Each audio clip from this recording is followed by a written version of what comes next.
What is going on, guys? This is going to be the debunking weight loss myths training. Let me just pull up the presentation that I got here. One sec. If you guys have any questions or anything you guys want to dive into further about the topics that we're going into, just put them in the comments, and I'm more than happy to come in and answer any questions about anything. Let me just pull this up here real quick. Alrighty. So, if you're ready to break free from the endless cycle of restrictive diets and misinformation, and you're looking to build a sustainable lifestyle around food and fitness, you're in the right place. For everyone watching this right now or watching the recording, drop a recording in the comments so that we know that you're here. And if you're from like the US or Canada, I'd love for you to comment where you're from, because I know that we got people from like Whitehorse in Canada or like Missouri and like other places in the US as well. And here's the reality. I've worked with hundreds of people who face the same challenges. If you're like the clients that I've helped, you might have found that eating healthy foods but feeling stuck, frustrated, then the results just don't match the effort and the energy that you're putting into it. You're trying quick fix diets that lead to initial success only to see the weight come back on when you start eating like a regular person again. Or sticking to a plan during the week, but struggling with overindulgence on the weekends or at social events, leading to the feeling that all your progress is undone. Knowing what you should eat, but finding that a busy schedule makes it difficult to prepare balanced meals regularly. These issues go much deeper than just weight loss. They're about living a life that feels healthy, enjoyable, and sustainable. And if you don't want to address these common myths, you might feel stuck in a cycle of exhaustion, stress, and frustration with your body in progress, just like a hamster wheel and constantly overwhelmed, impacting both your mental health and quality of life. I know that I've been there for sure, and fearful of passing on these struggles to the next generation or reinforcing unhealthy habits. So here's what I don't want for you. I don't want you to continue feeling trapped in this cycle. I don't want you to reach a point where every attempt feels futile or where declining health impacts your independence and your well-being. And I don't want you to avoid fully enjoying life because of dissatisfaction with your body. And that's why I'm here to share Hanson Health's myth busting strategies to give you tools and clarity to approach weight loss differently and debunk those weight loss myths that might be holding you back. And hi, I'm Alex Hanson. For those of you that don't know me, I've been coaching clients and transforming lives over the last 4.5, almost 5 years. And in that time, I've helped hundreds of people reach their goals sustainably. I've guided 20 people to lose over 50 pounds. We got some people actually reaching closer to like that 100-pound range, and hundreds more to shed 20 to 30 pounds, keeping it off without extreme restrictions. And my approach combines experience, education, and hands-on learning from high-level fitness experts to deliver real, lasting, sustainable results. And today I'll share you the truth behind common weight loss myths, including those around nutrition, workouts, and mindset. So you have the knowledge and strategies to break free from these limiting beliefs. We're going to uncover the real research-backed insights behind the most common weight loss misconceptions and give you actionable steps to create a lasting change that aligns with your goals and lifestyle. So let's hop right into it. Let's go right into the introduction. So basically, we just want to provide like as much clarity. So with clarity, is going to create more action, and especially with all the misinformation, contradicting information online, it's really difficult to know that all this energy and time that you're investing is actually going to pay off. And we want to make sure that you're getting the right facts to help you create sustainability around your weight loss and your lifestyle in a realistic way that's going to make the most sense. And just replacing these myths with practical, research-backed insights that make it so like creating a sustainable healthy weight loss journey doesn't feel too daunting or overwhelming. So a lot of people think carbs are the enemy. And the truth is, carbs are a primary source of energy, especially for active days. Like when it comes to like when you're working out, when you're doing weightlifting, or you're going for a run, you're gonna have more endurance. You're gonna be stronger just by having higher glycogen stores, which is provided from carbs. They're definitely not the issue when it comes to weight loss. It's just eating too many calories. You need to be in a calorie deficit, and there's a lot of carbs that help with you staying full and are more volume foods. They're gonna be less calories, but fill you up a lot more. Cutting out carbs may lead to quick weight loss initially, but all of that is water weight, not fat. Carbs, particularly complex carbs like whole grains, veggies, digest slower and help stabilize energy levels. Without carbs, energy and focus can drop, making it harder to stay active or make healthy food choices. And instead of avoiding carbs, focus on eating a balance of complex carbs, protein, and healthy fats and fiber. And this is going to keep energy levels steady and manageable hunger so you're not just starving all the time. 'Cause especially when people do like keto, for example, they typically will have like way too many fats and like not have like enough protein, for example. Like his protein is going to be a lot higher satiety. It's going to fill you up a lot more. And it's also going to be give you the essential amino acids that you're going to need to get those building blocks to build muscle and change up body composition. And actionable steps. So like I'll just swap refined carbs like white bread, pasta for whole grains like brown rice, quinoa. Also like potatoes are great for like micronutrients and just like overall satiety. And trying like a balanced plate with like quarter of carbs, quarter of protein, and half veggies to feel full and energized because that's gonna have a ton of fiber. Veggies and fruit have little to no calories in most cases. Like definitely like not avocado, for example. There's definitely gonna be some that have a bit more calories, but majority of them, if you just stick to like carbs, protein, and veggies, like complex carbs, protein, and veggies, it's going to make it a lot easier to stay within a calorie deficit for a longer period of time. And I would also include like simple carbs. Like if you want to have like I typically have like a Rice Krispie square before I go and do a workout, and it helps me get like that quick burning energy so I can actually have a bit more energy going into my workouts. And also having carbs around your activity, your body actually metabolizes carbs more around activity as well. So like before and after your workout, trying to like time your carbs a bit more, you'll actually be able to metabolize it a lot easier.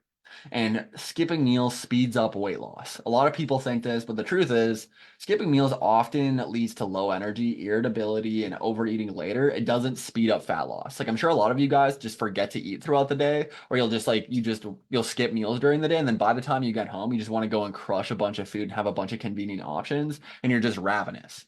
And skipping meals can put like the body in a stress state, making it harder to stick to healthy choices later. It can also lead to like I was mentioning, binging or reaching for convenient options and like unhealthy snacks.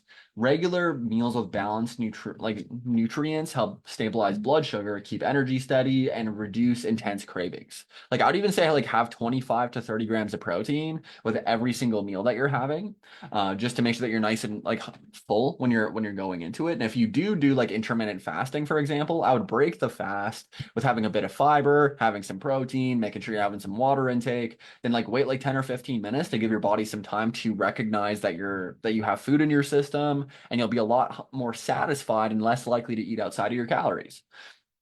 So aim for like balanced meals throughout the day to keep metabolism steady and prevent larger spikes in hunger. Or like I just mentioned, if you're doing intermittent fasting, starting off with like fiber, protein, water. And I would prepare, like making sure you're meal prepping, like get solid breakfast options like Greek yogurt with fruit or a smoothie to make sure that you're avoiding skipping. I personally hate cooking for the most part. So having like prepared like egg bites or having like non-fat Greek yogurt and just throwing like some berries and some Splenda into it. Like I find that that's super high satiety. It fills me up a lot. It doesn't take a whole lot of effort to make it.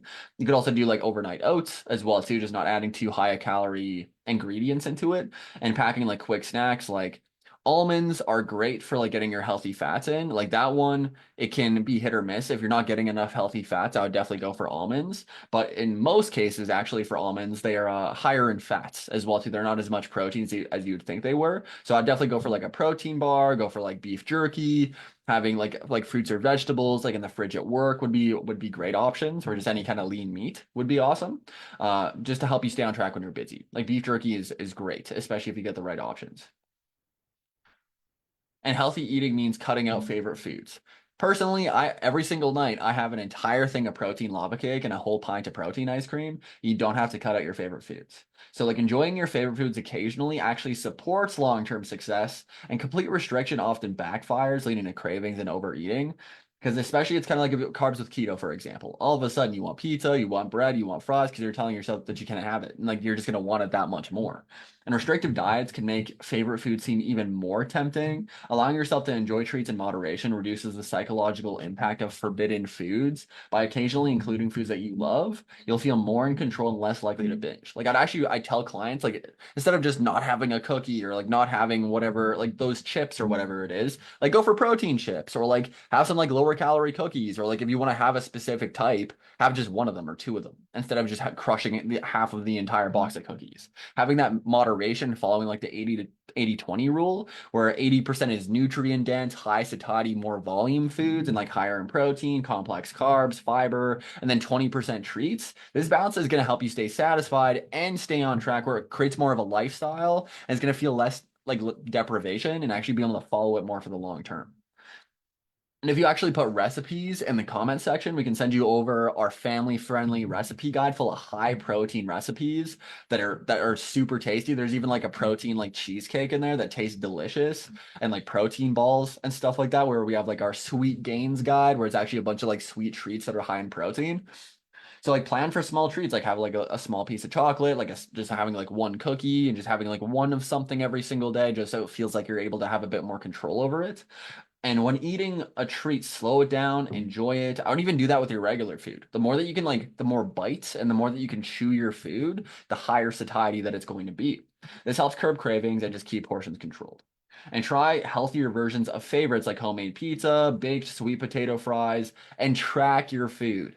Like if you're just going into it blind and you're just like hoping, like you're just kind of ballparking it and like kind of just basing it off how you're feeling and you haven't tracked your food before, you need to be able to track your food so you can get a better understanding of like what the macronutrients are. Like, is it full of fats? Does it have proteins? Is it a complex carb with fiber? And like once you track it, it'll actually give you that data and that information so you'll have better understand what to look for when you're eating food and just be able to eventually get to a point where you can actually intuitively eat and know what to look for. It's not just a permanent solution of tracking your food, which I mean you can definitely use it as a very useful, a great tool that's going to definitely help you dial things down. But if you just track consistently for a long period of time, it's going to create so much awareness where it's just going to allow you to know what to look for.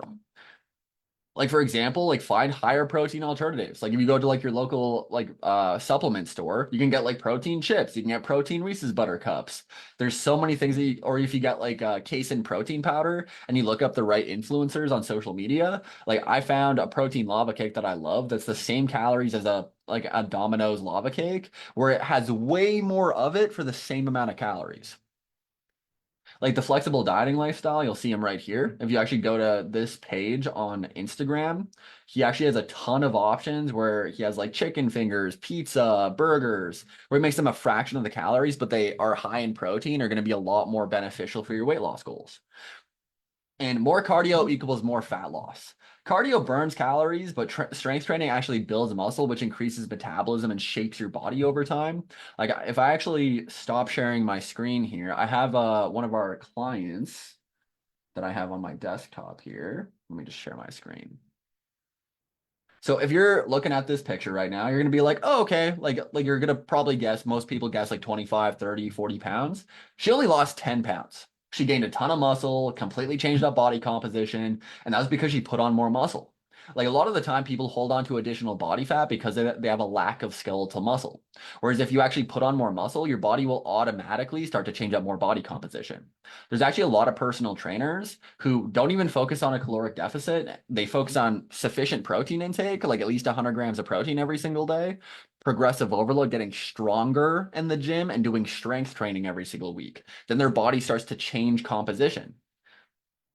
That's why also like I tell a lot of people to make sure that they're measuring their inches and taking progress pictures, because I've actually seen clients lose no weight for 4 months, but they're down like 7 inches on their waist and they look like a totally different person. So keeping that in mind. Whereas like if you actually do too much cardio, like it's great for heart health, it's good for burning calories. Relying on it alone can actually lead to muscle loss, slowing down your metabolism. And strength training builds and preserves lean muscle mass, which can help burn more calories when resting. When you have more muscle, your body just burns more calories just by existing. So also when you're doing strength training, making sure you're bringing the level of intensity that you need to bring. As you initially start doing it, like you're going to be like a blank canvas. You're going to put on a little bit of muscle mass, but the thing is you're going to plateau. If you're kind of just doing it where you're just burning calories, you're just exercising versus actually pushing your limits and going close until failure, like you need to make sure like the last 5 reps are what counts the most. And if you feel like you can do another 5 or 10 reps after you're done doing that set, it means you're not going hard enough. It means you need to actually up the weight and up the intensity to get them to just get better results.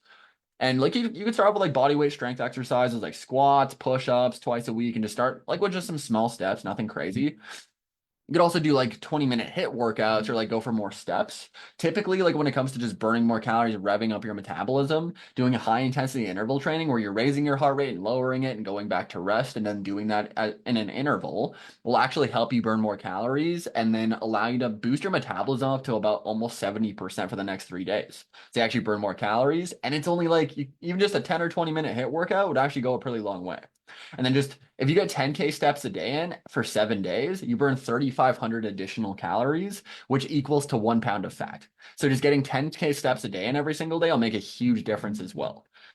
I definitely wouldn't do like super long cardio sessions because like you're not going to burn as many calories. You're probably going to burn some muscle and it might lower your metabolism a little bit as well too. Like doing some like runs here and there, absolutely, totally. You can definitely do that. You can still put on muscle while you're doing running. So anybody that's watching that loves running and loves long distance cardio, you don't have to cut it out completely, but it can hinder your progress a little bit. So like just keeping that in mind.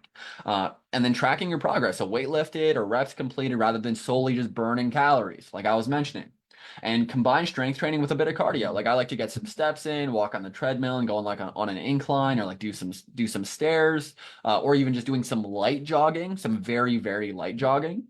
And strength training like 3 to 4 times a week is a powerful fat loss tool. And making sure you're pairing that with like at least 100 grams of protein every single day. And that's also why it's important to track your food as well, so you can actually have a better understanding of like knowing how much protein that you have every single day. Because if your diet's mainly compiled of just like fats and carbs, you're probably not going to be super full and you're not going to be satisfied and satiated. Whereas if you're just listening to your body on like whenever you're hungry and you're not having the right foods to accommodate proper satiety and actually being fuller for longer, but with less calories, you're probably going to eat outside of your calories.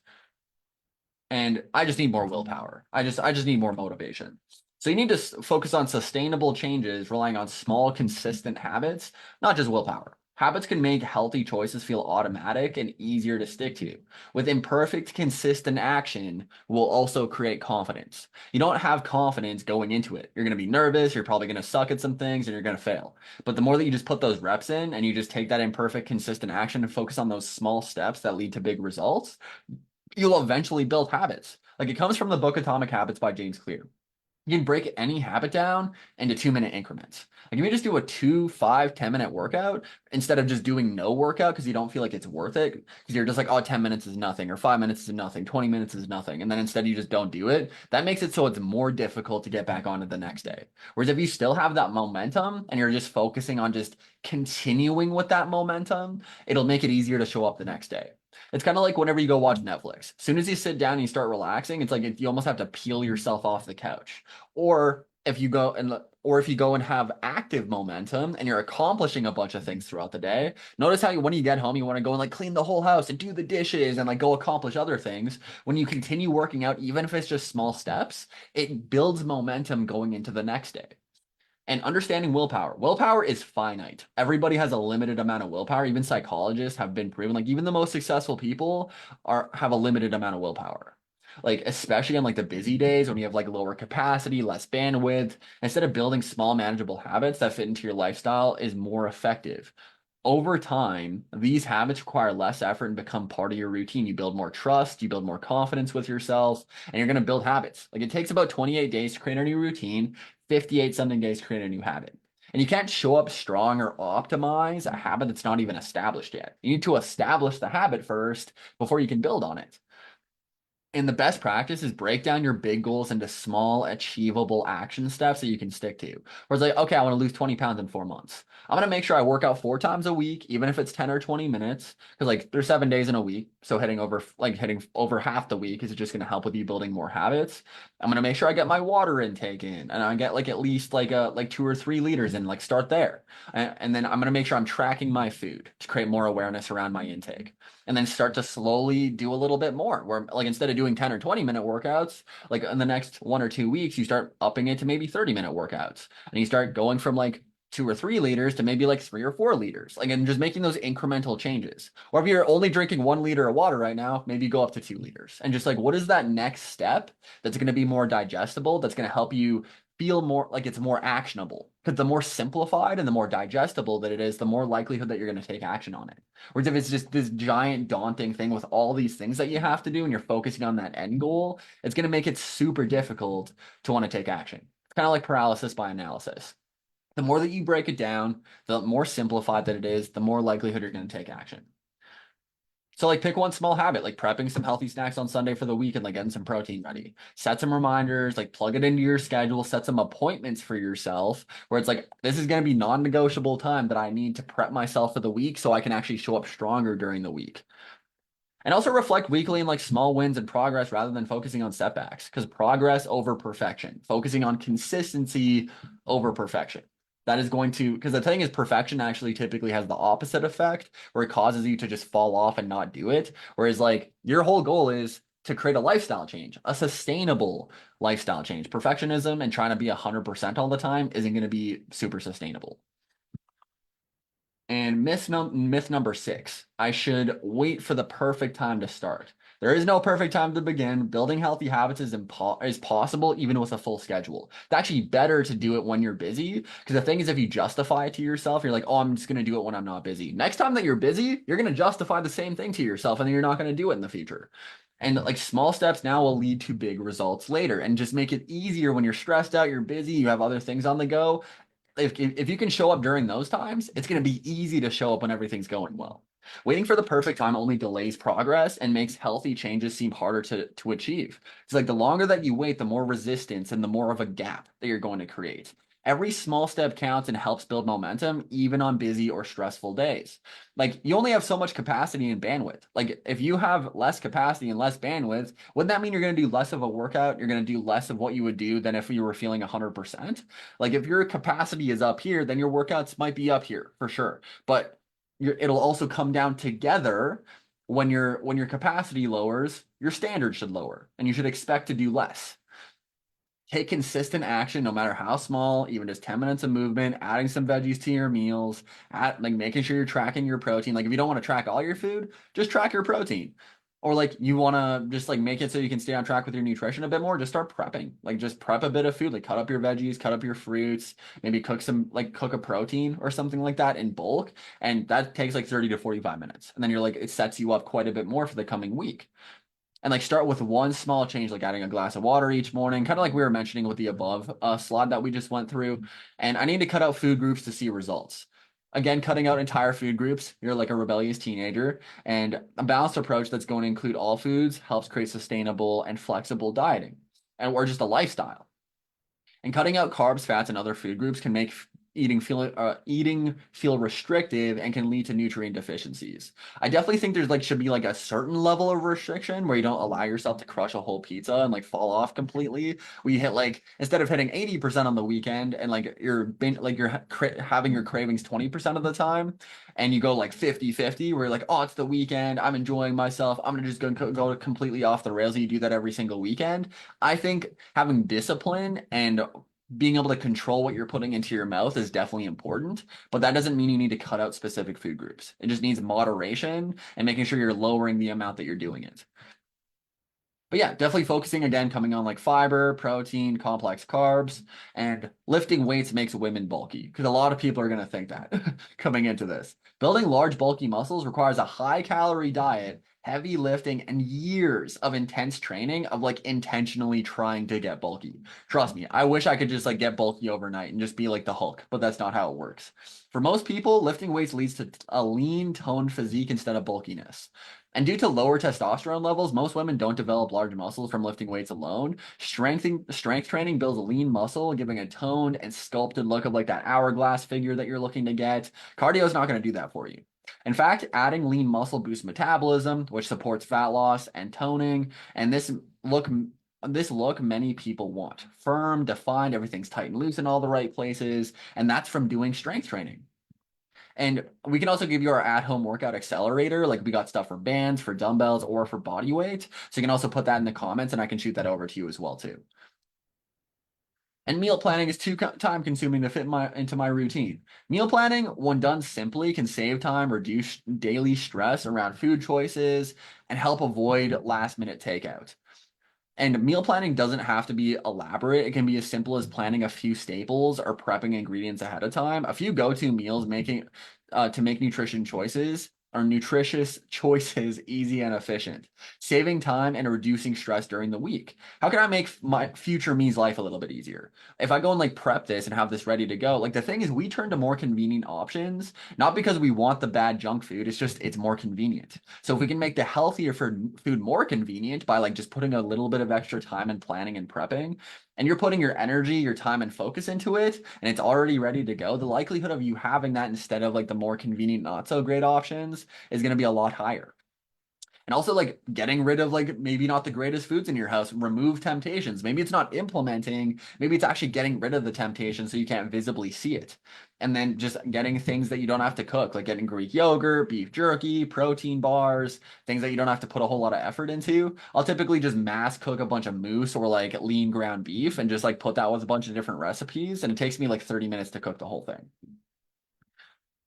So like some solid actionable steps, like choose 2 to 3 simple meals to prep for the week, like overnight oats, salads, like having some like meat and potatoes is also like a really good option, or like a meat, potatoes, and some veggies. And batch cook a few essentials like rice or grilled chicken, and then you can add that to a mixed and like various meals. That's typically what I do with lean ground beef and moose as well. So, with clear understandings of these myths, focus on simple, achievable steps to create a realistic approach to weight loss. Take it one step at a time, baby steps over no steps, consistency over perfection.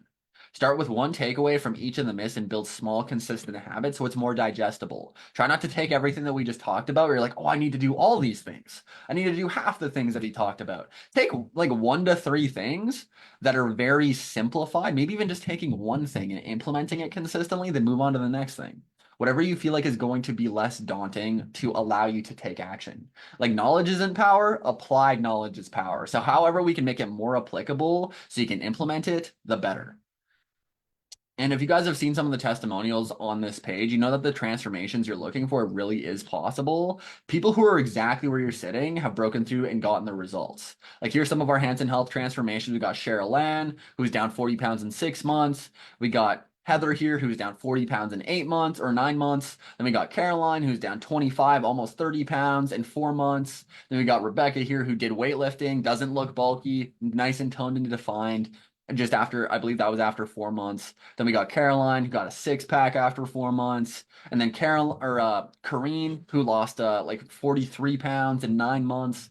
And I told you at the beginning of the call, if you needed more help, I'd show you guys what to do. You guys don't need me. Like you can find all this information online, but you do have the option to take what you learned. You've seen the system, you've got the information now, and you can apply it yourself, or you can go even faster. And here's how to go faster. And I want to help you go faster. I've set some time aside this week and early next week on my calendar, and I'd love to offer you guys a free strategy session.